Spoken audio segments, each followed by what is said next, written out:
Kevin and I found this beautiful dresser recently at a local garage sale. It has some dings in the legs, and there are some scratches on one of the sides and in a few places on the top.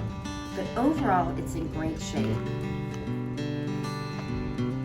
And for $10, who could pass that up? Not me.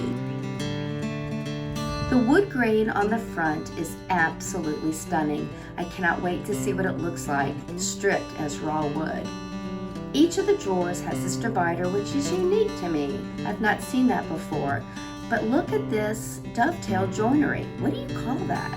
If you'd like to see this fixed up, then just sit back and enjoy.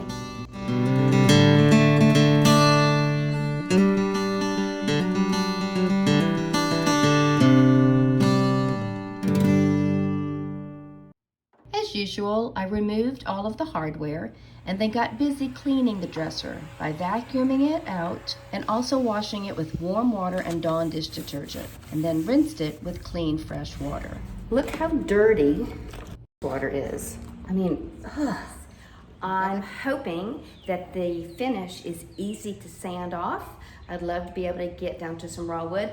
If it's not easy, I have my carbon scraper, but I'm a little nervous about using this. I haven't had much practice. So I'm going to start with 80 grit sandpaper on the top. If it's working quickly, I'll lower it down to maybe a 120. Now the front drawers, it looks like they have a veneer on the front because of the angles that go in different directions. If you look on top of the shelf, it looks like that's a very thin piece of wood, so I have to be careful when I sand that.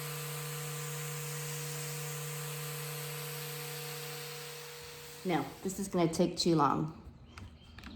And I wanna show you something. Even though I was using absolutely no pressure, I still got those swirly marks. That's exactly where I put it down on the woods, and I did it gently, and yet I still got those. How do you avoid that? If you know that, please comment below. Right. Let's see how this goes.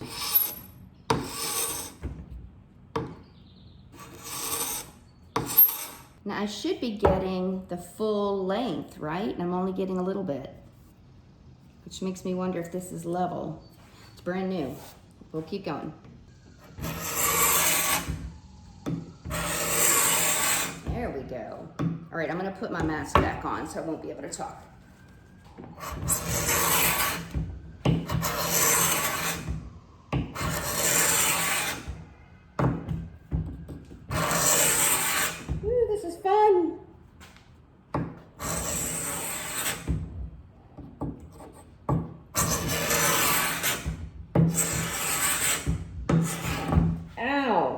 Yep, and I gouged it. Ow.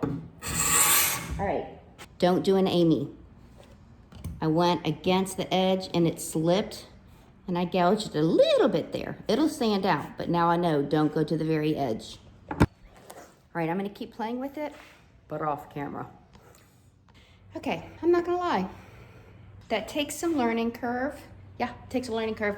And I mean, what better project to practice on than a $10 piece, right? Because she definitely sacrificed herself. Yeah, I inflicted quite a few wounds. I'll show you in a minute. Don't laugh at me. Yeah, not one. I'll see how much I can sand. Poor girl.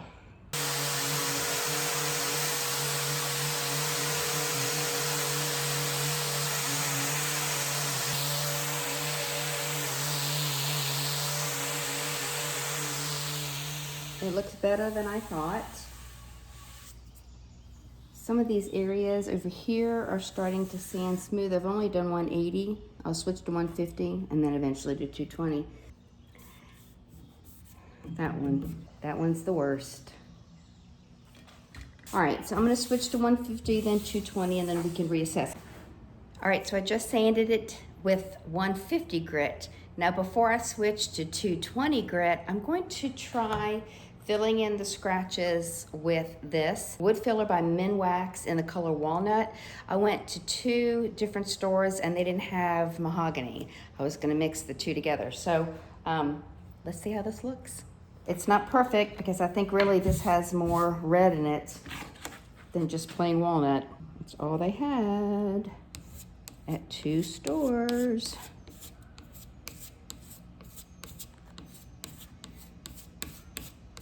So let's see what this looks like.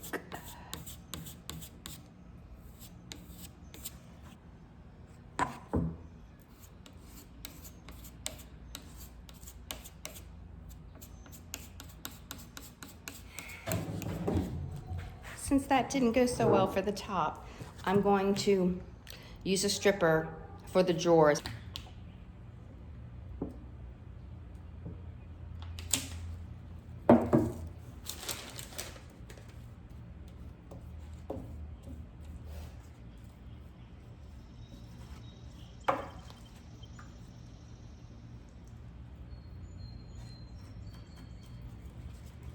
Look how fast, it's already wrinkling. That is crazy. Crazy good.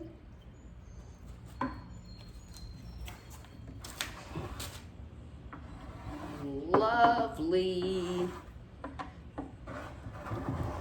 Ugh, this is working great.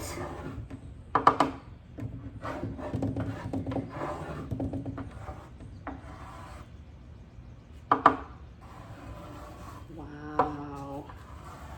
Look at that beautiful wood. Yay, I'm happy. I think this is my most, successful stripping. It helps that this is a flat surface. And I've had a little bit of practice now.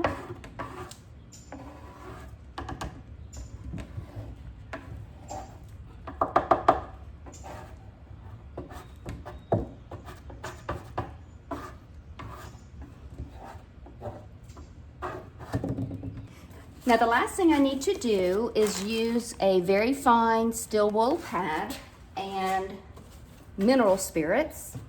I've just cut a little piece off of the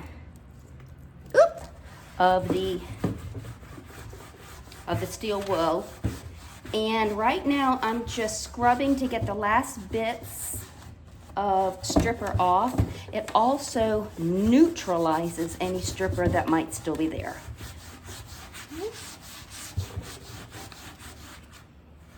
I'll do this for all of the drawers, and then I'll be ready to sand them once they're dry.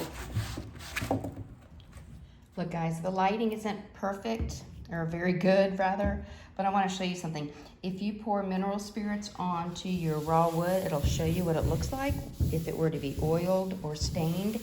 And it's not perfect, guys, but it looks good. I mean, this is an antique, right? You don't get perfect with antique, but look, there's that horrific scratch there.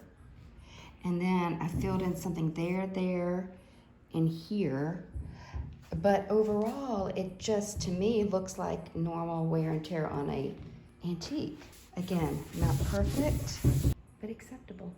The stripper did a pretty good job removing most of the finish. Now some still remains, and I'm too lazy to put another coat of stripper on. I really don't like using that product.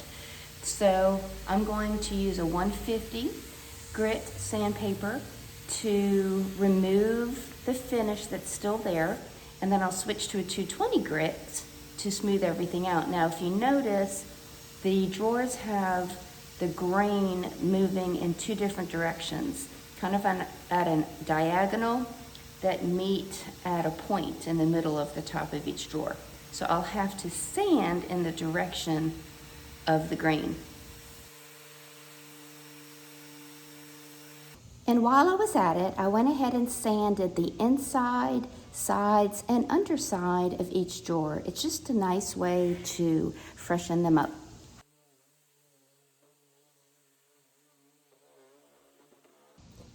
And for the hard to reach places on the drawers and on the dresser, I simply folded a sand pad in half and sanded those areas by hand. So the top of the piece and all of the drawers have been sanded. They are absolutely beautiful. So I've gone around the base of the dresser and I've filled in nicks with some of the same putty that I repaired the top with. So now that that is dried, I'm going to scuff sand the whole piece that I'll be painting with a 220 grit sandpaper. It's very important that you lightly scratch the surface with 220 so that it creates some teeth that your paint can adhere to. I painted one of the legs last night to see if it bled through the paint by morning. Didn't see any, but when I wiped down the dust, I did notice that I was wiping away what looked like a bleed. So I'm going to go ahead and seal the whole thing with shellac to protect the paint that I put on so that there's no bleed through, and to also create a uniform surface for the paint to go down on. I'm also going to take a very fine grit sandpaper and lightly sand everything just to give a tiny little grit to the shellac that I just sprayed on.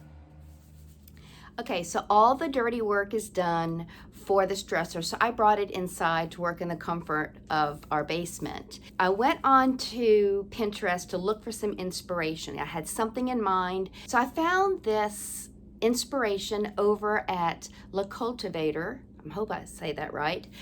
Emily posted this particular dresser and I fell in love with the look. And lo and behold, she had painted it with Revere Pewter, which is a Benjamin Moore color. And I painted my craft room with Revere Pewter. So I have some.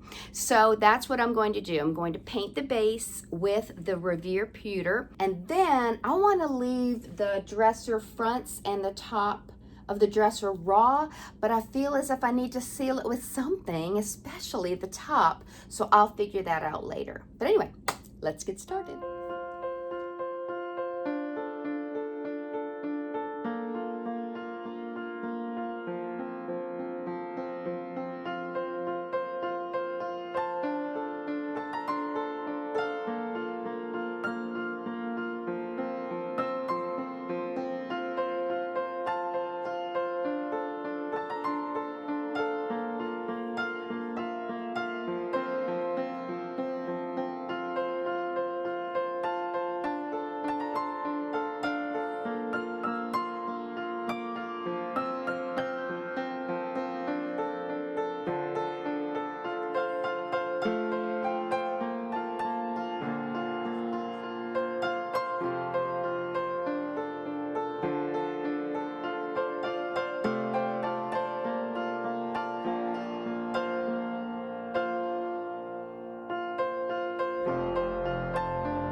So the first coat has dried, and obviously I need a second coat. I'm very pleased with the texture. I don't feel much of a brushstroke texture, and if you look really closely, it looks pretty good. Now, I am pleasantly surprised that I don't need a third coat. This is crazy. Now, there are a couple of places, and I'll show you in just a minute, where I am going to need a touch up. I dinged it by accident last night, and so I had to put some wood filler, sanded it, touched up the paint there, but I need to do a little more touch up. And so I'm going to do that, and then while that dries, I will reveal the top and put the drawers in and seal those properly. Boo-boo there.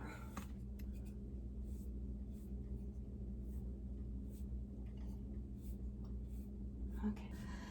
So I want to keep the raw look of the top and the drawer fronts, but I don't want to darken the wood.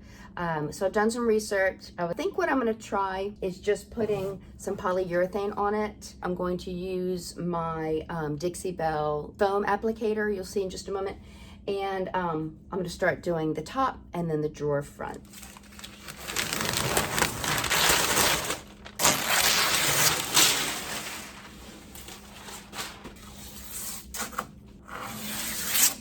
give it a wipe down one more time with a tack cloth. I've dampened it a little bit with water, so I'm going to dip it in, wipe off the extra, and I'm going to go from one end to the other. And I'm doing this with a sponge because I want to eliminate brush stroke marks. Plus, this is very easy to do with a sponge.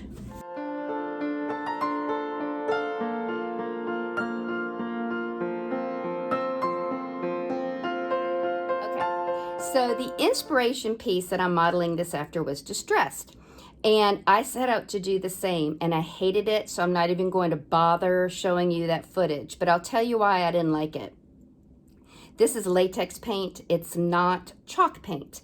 So unlike chalk paint that's not been sealed yet, I couldn't distress it with a wet rag. I had to use sandpaper, and you could tell I used sandpaper because you could see the scratch marks in the paint around the raw wood that I had exposed, and it looked ridiculous. So what I ended up doing was re-priming those raw wood spots that I had exposed with the shellac, and then I painted the outside of the dresser where I had distressed it 2 times. So now I'm pretty much done. I think this looks far better without it being distressed. I'm going to nourish the inside of the drawers with this Big Mama's Butta in Orange Grove. It smells delish. And then I need to add the hardware, which I picked up yesterday, and I think I got the perfect knobs to bring this dresser back to its original error. So let me do all that, and then I'll be done. And it is so pretty. Can't wait for you to see it. Before I show you the outcome, I wanted to encourage you to go ahead and subscribe to my channel if this is the kind of content that interests you. Click that thumbs up button. I have a small channel, and any kind of attention or growth has just been so much fun to watch. Also, if you have a question or a constructive comment, leave them below. I love to answer every one of them.